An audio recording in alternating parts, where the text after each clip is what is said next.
ഒരു ബസ്സിന് 55 രൂപ റേറ്റിൽ ബസ് ഞങ്ങൾ സർക്കാരിന് വാടകയ്ക്ക് കൊടുക്കാമെന്ന് 16,000 രൂപ തന്നാൽ ജോലിക്കാരുടെ ചെലവ് ഉൾപ്പെടെ ശമ്പളം ഉൾപ്പെടെ വണ്ടിയുടെ മെയിൻ്റനൻസ് ഡീസൽ എല്ലാ കാര്യങ്ങളും ഞങ്ങൾ നോക്കിക്കോളാം. അതിന് മുകളിൽ വരുന്ന കളക്ഷൻ സർക്കാരിലേക്ക് അടയ്ക്കാനുള്ള തയ്യാറെടുപ്പിലാണ് ഞങ്ങൾ സർക്കാരിൽ ആദ്യം വെച്ച പ്രപ്പോസൽ ഗവൺമെന്റ് ഇന്ദിരാ ഗ്യാരണ്ടി എന്ന് പറയുന്ന ഒരു വലിയ പദ്ധതി കേരളത്തിൽ നടപ്പാക്കുകയാണ്. അപ്പോൾ കേരളത്തിലെ മുഴുവൻ സ്ത്രീകൾക്കും അതായത് ഇപ്പോൾ ഇതിന്റെ ആനുകൂല്യം കിട്ടുന്നത് വെറും 15-20% താഴെയാണ്. KSRTCയുടെ കണക്കനുസരിച്ച് പോലും നേരത്തെ KSRTCയിൽ 7 ലക്ഷം വനിതകൾ യാത്ര ചെയ്തിരുന്നെങ്കിൽ ഇപ്പോൾ അത് 12 ലക്ഷം 15 ലക്ഷം വരെ ആയി എന്നാണ് പറയുന്നത്. അപ്പോൾ അങ്ങനെയാണെങ്കിൽ എത്ര പെർസെന്റേജ് കിട്ടുന്നു? 3.5 കോടി ജനങ്ങളിൽ ഏതാണ്ട് 1,60,00,000 പേരും സ്ത്രീകളാണ്. അപ്പോൾ മുഴുവൻ സ്ത്രീകൾക്കും ബസ്സിൽ യാത്ര ചെയ്യുന്ന മുഴുവൻ സ്ത്രീകൾക്കും ഇതിന്റെ ആനുകൂല്യം കിട്ടുന്നതിനായി ഞങ്ങൾ വെച്ച പ്രപ്പോസൽ ഒരു ബസ്സിന് 1 കിലോമീറ്ററിന് 55 രൂപ റേറ്റിൽ ബസ് ഞങ്ങൾ സർക്കാരിന് വാടകയ്ക്ക് കൊടുക്കാമെന്ന്. അതിന്റെ ഒരു പ്രധാന കാരണം എന്തെന്ന് ചോദിച്ചാൽ ഇന്ന് ഓപ്പറേറ്റ് ചെയ്യുന്ന KSRTCക്ക് ഒരു ദിവസം 5 കോടി രൂപ സർക്കാർ കൊടുക്കുകയാണ് ഒരു ദിവസം.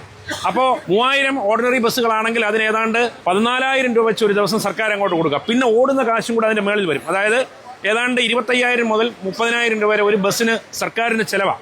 എന്നിട്ടും അത് ബ്രേക്ക് ഈവൻ ആവുന്നില്ല. അപ്പോൾ ഞങ്ങൾ പറഞ്ഞ ഞങ്ങൾക്ക് 300 കിലോമീറ്റർ ഓടുന്ന ഒരു വണ്ടിക്ക് 16,000 രൂപ തന്നാൽ ജോലിക്കാരുടെ ചെലവ് ഉൾപ്പെടെ ശമ്പളം ഉൾപ്പെടെ വണ്ടിയുടെ മെയിൻ്റനൻസ് ഡീസൽ എല്ലാ കാര്യങ്ങളും ഞങ്ങൾ നോക്കിക്കോളാം. അതിന് മുകളിൽ വരുന്ന കളക്ഷൻ സർക്കാരിലേക്ക് അടയ്ക്കാനുള്ള തയ്യാറെടുപ്പിലാണ് അതിന് ഞങ്ങൾ പ്രപ്പോസൽ കൊടുത്തിട്ടുണ്ട്. ഗവൺമെന്റ് അത് അംഗീകരിക്കുകയാണെങ്കിൽ 100% ആത്മാർത്ഥമായി ഞങ്ങൾ അതിനെ സ്വീകരിക്കും.